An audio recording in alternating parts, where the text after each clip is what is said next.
Hello అందరికి, Telangana biggest festival అయిన బతుకమ్మ పండుగ రానే వచ్చేసింది. అందరికి ముందుగా దేవి నవరాత్రుల బతుకమ్మ పండుగ శుభాకాంక్షలు. ఈరోజు మొదటి రోజు కాబట్టి ఎంగిలి పూల బతుకమ్మను పేర్చుకోవాలి కాబట్టి ఈ రోజు పొద్దున్నే లేసేసి మా చెట్టుకు పూసిన గుమ్మడి పూలు మొత్తం తెంపేసి ఒక గిన్నెలో నీళ్లు పోసుకొని అందులో గుమ్మడి పూలను పెట్టి పక్కకు పెట్టేసుకున్నా. ఈరోజు ఎంగిలి పూల బతుకమ్మ పేర్చుకోవాలి కాబట్టి మా వాళ్ళు ఎంతో కష్టపడితే గాని ఇంత పువ్వు దొరకలేదు. ఈ రోజు ఏ చెట్టు పుట్ట చూసినా ఎక్కడ చూసినా మందే ఉంటారు కాబట్టి చాలా మంది పువ్వులే కోసుకొని వెళ్తారు కాబట్టి మా వాళ్ళు కూడా ఇంత పువ్వు అయితే కోసుకొచ్చేసారు. కొన్ని జాజి పువ్వులు, కొంచెం తంగెడి పువ్వు అయితే తీసుకొచ్చారు. కొంచెం పువ్వుతోటి బతుకమ్మను చిన్నగా అందంగా తయారు చేస్తాను. మొదటి రోజే కాబట్టి ఈ ఉన్న కాస్త పువ్వులతోటి చిన్నగా అందంగా బతుకమ్మను రెడీ చేస్తాను. ముందుగా నా ఛానల్ ని కొత్తగా చూసే వాళ్ళు ఎవరైనా ఉంటే నా ఛానల్ ని సబ్స్క్రైబ్ చేసుకోండి, లైక్ చేయండి, లైక్ చేసి షేర్ చేయండి.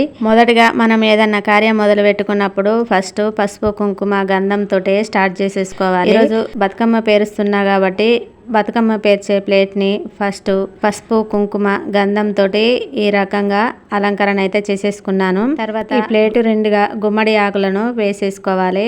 ఇలా గుమ్మడి ఆకులు పరుచుకున్న తర్వాత ప్లేట్ కి చుట్టూతా ఎక్స్ట్రా ఉన్న ఆకులను నీట్ గా కట్ చేసేసుకోవాలి. ఈ విధంగా కట్ చేసేసుకున్న తర్వాత మనకున్న పువ్వులతోటి బతుకమ్మని నీట్ గా చక్కగా పేర్చుకోవాలి. ముందుగా తంగెడి పువ్వుతోటి నేను స్టార్ట్ చేసేస్తున్నా. నేను ఇక్కడ తంగెడి పువ్వు జాజి పువ్వులే ఉన్నాయి కాబట్టి వీటి రెండింటితోటే బతుకమ్మని అయితే స్టార్ట్ చేసేసుకుంటున్నా. ఈ తంగెడి పువ్వులో ఫస్ట్ మొగ్గగా ఉన్నది తీసేసుకున్నా. పువ్వుగా ఉన్న తంగెడి పువ్వుని కొంచెం పైకి వచ్చేసరికి పెట్టేద్దామని మొగ్గగా ఉన్నదాన్ని ఫస్ట్ లైన్ ఒక లైన్ పెట్టేసుకున్నా. తర్వాత చిల్లర ఆకు మొత్తం పోసేసి కడుపు రెండుగా ఆకులని పోసేస్తే సమానంగా ఉంటుందన్నమాట. ఈ రకంగా సమానంగా ఆకులను పోసేస్తే బతుకమ్మ కడుపు రెండుగా ఉండి మనం ఇంకా నెక్స్ట్ లైన్ పెట్టేటప్పుడు ఆ లైన్ కూడా చాలా చక్కగా నీట్ గా వచ్చేస్తుంది. చూసారా ఇంత మొగ్గగా పెట్టింది కూడా చాలా నీట్ గా చాలా సూపర్ గా కనబడుతుంది బతుకమ్మ. ఇప్పటికే చాలా కళ వచ్చేసింది. తర్వాత జాజిపూల లైన్ కూడా ఒక లైన్ పెట్టేసిన. ఈ జాజిపూల లైన్ పెట్టేసిన తర్వాత కూడా మళ్ళా చిల్లర ఆకులన్నీ నింపేసుకొని మళ్ళీ పువ్వుగా ఉన్న తంగెడి పువ్వు మొత్తం పెట్టేసిన. ఈ రకంగా పెట్టేస్తూ ఉంటా చూడండి. ముచ్చటగా ఎంత బాగా అనిపిస్తుందో బతుకమ్మ అయితే. ఈ బతుకమ్మను ఈ విధంగా పేర్చుకుంటూ ఉంటా అంటే ఎంత పువ్వు అయినా సరే, ఎంత పెద్దగా అయినా సరే మైమర్చిపోయి బతుకమ్మని పేరుస్తూనే ఉండాలనిపిస్తుంది. నాకైతే అలాగే అనిపిస్తుంది. అందుకే నాకు ఈ బతుకమ్మ పండుగ అంటే చాలా ఇష్టం. చూడండి ఎంత కలర్ఫుల్ గా ఉందో. Pink, yellow, white colour super colour గా ఉంది కదా బతుకమ్మ అయితే. తక్కువ పువ్వులతోటే ఎంత అందమైన బతుకమ్మని అయితే తయారు చేసేసిన.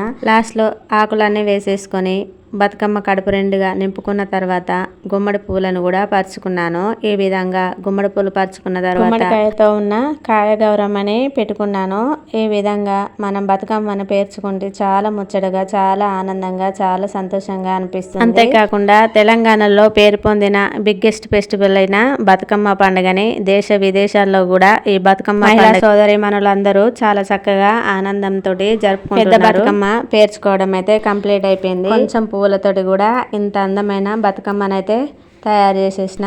ఈరోజు ఎంగిలి పూల బతుకమ్మనే కాబట్టి ఇంత సింపుల్ గా చాలా తక్కువ పువ్వులతోటే అందమైన బతుకమ్మనైతే పేర్చేసుకున్నాను. ఈ పెద్ద బతుకమ్మ పేర్చుకున్న తర్వాత పెద్ద బతుకమ్మని పూజా మందిరంలో పీట వేసేసి పక్కకు పెట్టేసుకున్నాను. తర్వాత చిన్న బతుకమ్మను కూడా పేర్చుకోవాలి. అంటే పెద్ద బతుకమ్మ అంటే తల్లి బతుకమ్మ అంటారు, చిన్న బతుకమ్మ అంటే బిడ్డ బతుకమ్మ అంటారు.